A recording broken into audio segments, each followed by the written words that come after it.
أرأستا زينا قطر حدا أجندا تجراي أب مقبار كل تجراوي كربارة بالتوعيت قريبو أب لعلي دك أنستيو تجراي زاس كحت حتتها وعمد تفاج إمويلو زجارديان وتحدر إيرترا أب كتما زلامبسا موتن مغسلتن كام زبصحو تفليتو جاز تكالة تمرتن سلطنان كاب كيجي كساب عسر تخلتك لزلو تمهارو بأونلاين زمهارو لما تقبري علاو جيرو زبلون كالوتن سلامتنا باب زلخم ويبتحكم كبرات خطاترتي أخسماوان مراخب حفاش كاب تقراي كساب علم لخ فتامة توري حبريتا نابخوم كنغردينا نفيديونا لايك چانلنا سبسكرايب بمقبار أبال بيتسبنا يخونو أخسماوان مراخب حفاش نقحات نقدم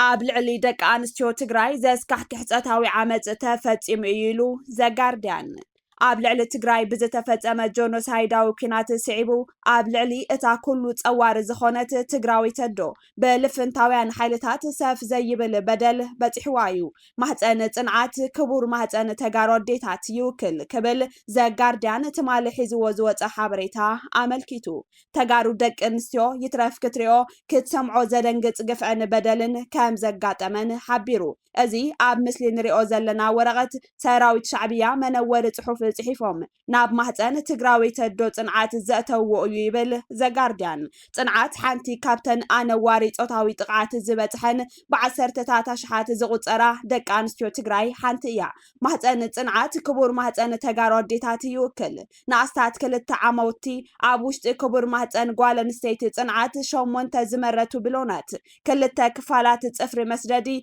كل التقفعاوي تحستو زلو مصحف زحازون كي بسبسو ببلاستيك تقلون ورقاقتي ترخيبهم تحستو اتوم منور ايد صحفات وررت حالتات دقي ايرينا جاغانوينا كوموينا نقبر كنقصللو إنا حجون دك أنستيو تجراي فرا كم زي هوا كنقبرينا حنا 19 عام مرات كنفديو حجون أب مسمر لنا دك أسمرا جاغانوينا اتي بتسعة زقبر كايو رسع خايو درو نحنا جن حجون أين رسعنينا كاب حج جميرو حانت تجراويتي كاب تجراوي أي كتول دنيا فديت حنا مخانا بسرنا كنرقاقزوينا كاب حج جميرو نحن تقوالن ستيتي كيت حدقو بلون نبلن يبل أتي أبادو تجراويتي زترخبت الحروف صنعات قدمتي صتاوي مدقعتي قدم شوعات معلتات ما انت زحرست أدويا أب مبرقاوي تجراي كتما زلامبسا تنبر نيرا كنات صنتات تجراي مستولعة نابتا كتما زاتو وررت حالتات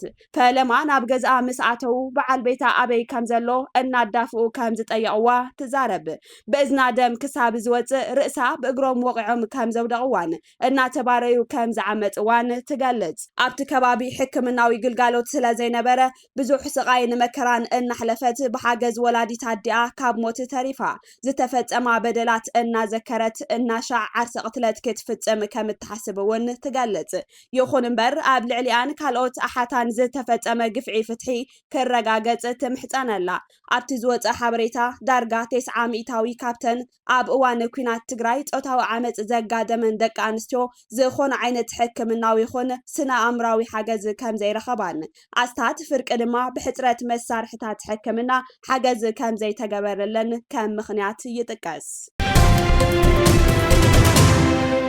تجراوي بعتقاتهم حرا يقتل يساغن تجديدو زي مننتو نكحزن يقافعلو كيدان تجارو نبهراوي دحنت أبزوت أو حبراوي مجلتي مبوكلاوي مربت تجراي زخونة معراب تجراي كم مخنيات كينات أنت تكوينو بحالتاتم حرا توريرو يركب مريت تجراي قوبيت وزحازة كل لمحرا كم منجستن أبزوا معراب تجراي مربتن نبرتن تجارو قوبيت وسافيرو زلو حد أمحراي ورار مخانو زفلتيو إثيوبيا كم هاجرن منجست فيدرال دما كم منجستي تجراوين كتأنت مريتون نبرتون كورار زجبرو انتخانو دحر سممع سلام بريتورياون انتخانه زتورر مربتنا كي يملس عد مزلو مسحاب كخون كام زلو حقنا سلاحتاوي صنتات كقصل يجبرلو سلازخونون نتي زترفه تجراوي بعتقاتم حرا يقتل يساغن تجددو زي مننتو نكحزن ይጋፋዓሎ ዕጡቃት ሲቪላትን ወረርትን በብግዚኡ ነገር ዝፅሕተር ምልዕዓልን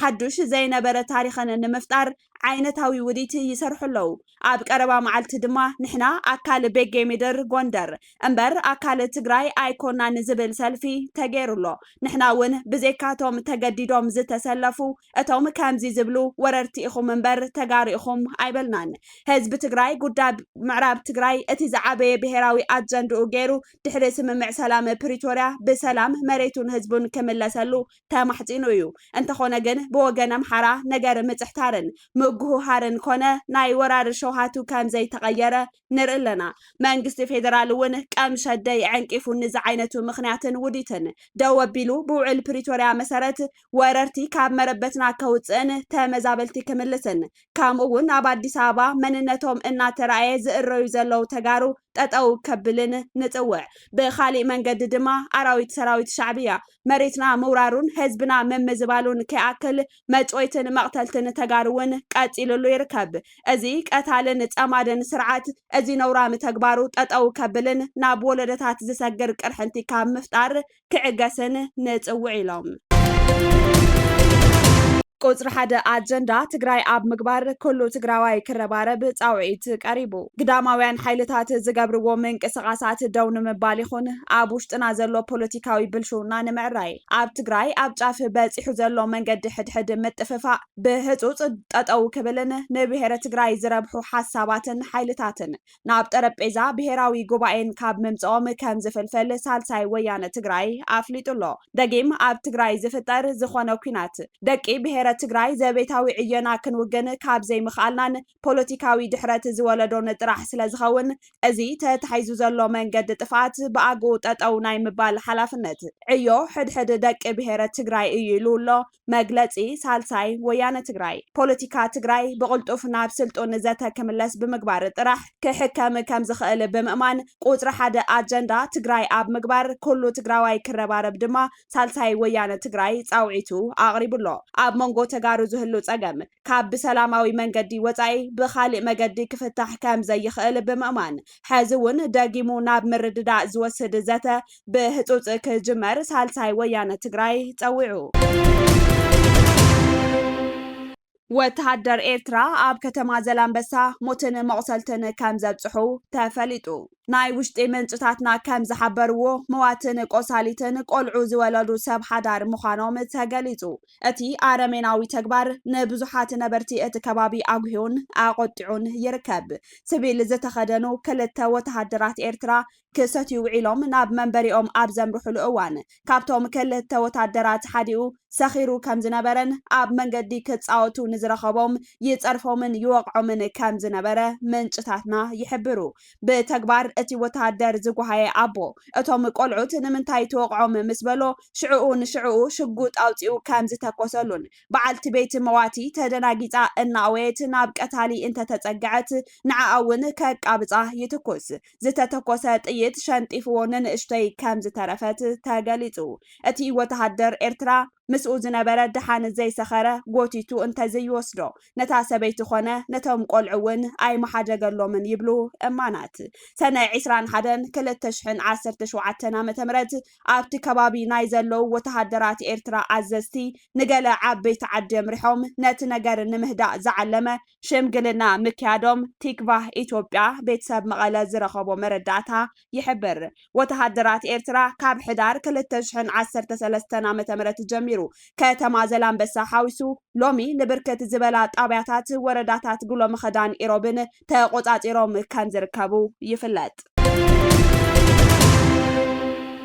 ግእዝ ትካለ ትምህርትን ስልጠናን ካብ ኬጂ ክሳብ 12 ክፍሊ ዘለው ተምሃሮ ብኦንላይን ዝመሃርሉ መተግበሪ ዕላዊ ገይሩ ከም ጸብጻብ ቴሌቪዥን ትግራይ ግእዝ ትካለ ትምህርትን ስልጠናን ካብ ኬጂ ክሳብ 12 ክፍሊ ዘለው ተምሃሮ ብኦንላይን ዝመሃርሉ መተግበሪ ዕላዊ ገይሩሎ እቲ ብዲጂታል ቴክኖሎጂ ቢሉ ዝወሃብ ትምህርቲ ምስ ክልላውን ሃገራውን ካሪክለም ትምህርቲ ክተኣሳሰር ዝተገበረ ምዃኑ መስራትን ኣካየዲ ስራሕን ግእዝ ትካለ ትምህርትን ስልጠናን ኣይተተወልደ ዘሚካኤል ኣብሪሆም እቲ ግእዝ ቴክኖሎጂካዊ ትምህርቲ ብዝብል ሽም ዝተኣታተወ መተግበሪ ኣቀዲሞም ዝተቀረጹ ዝሃነፁ ዓይነታት ትምህርቲ ብቋንቋታት ትግርኛ፣ ኣምሓርኛን እንግሊዝኛን ብኦንላይን ዘምህር ምዃኑ ኣረዲኦም። ብሰብ ስራሕ ብልሒ ዝተሓገዘ ፈተና ኣብ ኩሎም ብርክታት ንዘለዉ ተምሃሮ ዝህብን ተምሃሮ ዓርሶም ዘዕብይሉን ዝምዝንሉን ዕድል ዝፈጥር ምዃኑ ነቲ መተግበሪ መሰረት ገይሩ ኣብ ዝቐረበ መብርሂ ተገሊጹ።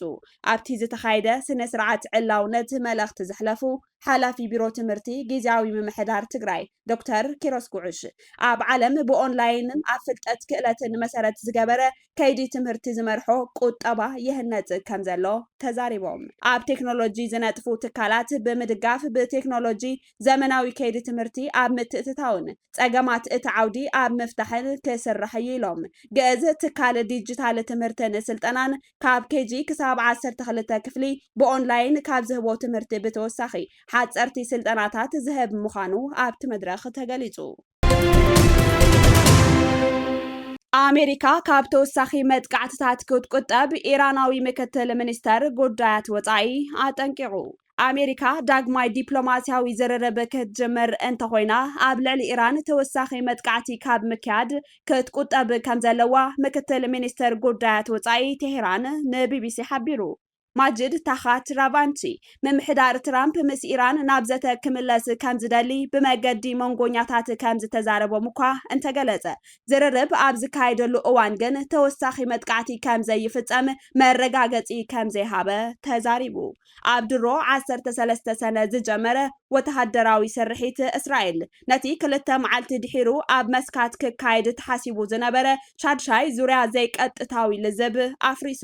ኣሜሪካ ኣብ ዝሓለፈ ሰሙን መወዳዕታ ኣብ መንጎ እስራኤልን ኢራንን ኣብ ዝነበረ ግጭት ብቐጥታ ዝተሳተፈት ኮይና ኣብ ልዕሊ 3 ናይ ኢራን ኒክሌራዊ ቦታታት ደብዳብ ከም ዘካየደት ዝፍለጥ እዩ። ታኻት ራቫንቺ ብተወሳኺ ኢራን ንሰላማዊ ዕላማታት ዩራኒየም ንምህብታም ክትፅዕርያ ብምባል ኢራን ብሕቡእ ናብ ምምዕባል ኒክሌራዊ ቦምብ ትሰጋገረላ ዝብል ክሲ ነፂጉ። መንግስቲ ኣሜሪካ ኣብዚ ኣዝዩ ኣገዳሲ ሕቶ ንጹር መርገፂ ክህልዎ ኣለዎ ዝበለ እቲ ኢራናዊ ሚኒስተር ንከምዚ ዝበለ ዘተ ዘድሊ ኣድላይ ምትእምማን ንምፍጣር እንታይ ከቕርቡልና እዮም ኢሉ ኢራን ንናይ ኒኩለር መደባታ ከም ኣካል ዝኾነ ስምምዕ ዳግማይ ክትሓስበሉ ትኽእል ድያ ዝብል ሕቶ ምስ ቀረበሉ ንምንታይ ኢና ንከምዚ ዝበለ እማመ እንስማዕማዕ ኸይሉ ንሱ ደጊሙ ዩራኒየም ክሳዕ 60 ሚእታዊት ብምዕባል መደባት ኢራን ንሰላማዊ ዕላማታት ምዃኑ ኣረጋጊጹ። ብመሰረት ኣብ 2015 ምስ ሓያል ሃገራት ዓለም ዝተገበረ ስምምዕ ኒኩለር ኢራን ልዕሊ 3.67 ሚእታዊት ፅሬት ዘለዎ ዩራኒየም ከተማዕብል ኣይተፈቀደላን። ይኹን እምበር ትራምፕ ኣብ 2018 ኣብ ቀዳማይ እብረ ስልጣኑ ነቲ ስምምዕ ብምጥሓስ ኣብ ልዕሊ ኢራን ዝነበረ እገዳ ኣሜሪካ ዳግማይ ኣተግቢሩ። ኢራን ምስ ምምዕባል ዩራኒየም ዝተኣሳሰሩ ገደባት ብምጥሓስ ሕነፈድያ ኣብ 2021 ኣብ ፎርዶ ዳግማይ ዩራኒየም ከተማዕብል ከም ዝጀመረትን 9 ኒክሌራዊ ቦምቡታት ንምስራሕ ዘኽእል 60 ሚእታዊት ዝተሃብተመ ዩራኒየም ከም ዘዋህለለት IAEA ይሕብር። ንኢራን ብዛዕባ ኒክሌራዊ መደባታት ዝነቕፉ ዘለው መራሕቲ ኣውሮጳን ምዕራባውያንን ንኣሜሪካን እስራኤልን ክነቕፉ ምተገብአ ኢሉ ወሲኹ ድማ ንኣሜሪካ ክነቕፉ ድፍረት እንተዘይብሎም ድማ ስቕ ክብሉ እምበር ነቲ ኣብ ርእስና ዝወርድ ዘሎ መጥቃዕቲ ንምምኽናይ ክፅዕሩ ኣይግባኣን ኢሉ ታኻት ራቫንቺ ኣስዒቡ ሃገሩ ኢራን ኣሜሪካ ንላዕለዋይ መራሒ እቲ ሃገር ኣያቶላህ ዓሊ ኻሜኒ ዒላማ ብምግባር ኣብ ኢራን ኣብ ናይ ስርዓተ ለውጢ ክትዋፈር ከም ዘይትደሊ ዝገልጽ መልእኽቲ ብመንገዲ መንጎኛታት ከም ዝተቐበለት ገሊጹ። ቀዳማይ ሚኒስተር እስራኤል ቤንጃሚን ናታንያሁ ኢራናውያን ንመንግስቲ ኻሜኒ ንምውዳቕ ንነፃነቶም ክለዓሉ ፀዊዕ እኳ እንተነበረ ድሕርቲ ኣብ ዝሓለፈ ሰሙን ዝተበፅሐ ተኽሲ ደው ናይ ምባል ስምምዕ ግን ትራምፕ ተመሳሳሊ ድሌት ከም ዘይብሉ ገሊጹ። ገለ ኢራናውያን ብገለ ተግባራት መንግስቲ ቅሬታ ክህልዎም ዝኽእል እኳ እንተኾነ ኣብ ናይ ወፃኢ ወራር ክመፅእ ከሎ ግን ሓደ ኮይኖም ክገጥምዎም እዮም ኢሉ እቲ ምክትል ሚኒስተር ጉዳያት ወፃኢ እቲ ምስ እስራኤል ዝተገበረ ተኽሲ ደው ናይ ምባል ስምምዕ ክቕፅል ስለ ምዃኑ ሙሉእ ብምሉእ ንጹር ኣይኮነን ኢሉ ንሱ ብተወሳኺ ኢራን ኣብ ልዕሊና ወተሃደራዊ መጥቃዕቲ ክሳብ ዘይተፈጸመ ብደቂቕ ክትከታተሎ ምዃና ገሊጹ። ኣብ ወሽመጥ ፋርስ ዝርከባ ዕራብ ሃገራት መሓዙት ኢራን ንዝርርብ ዘድሊ ሃዋህው ንምድላው ዘኽእለን ይፅዕራ ኣለዋ ኢሉ ቀጠር ናቲ ሕጂ ዘሎ ተኽሲ ደው ናይ ምባል ስምምዕ ኣብ ምትእስሳር ቁልፊ ተራ ከም ዝተጻወተት ይዛረብ ወሲኹ ድማ ኩናት ኣይንደልን ኣብ ዘተን ዲፕሎማስን ክንዋፈር ንደሊ ግን ድማ ክንዳሎን ክንጥንቀቕን ኣለና ዳግማይ ክንግራህ ኣይግባእን ኢሉ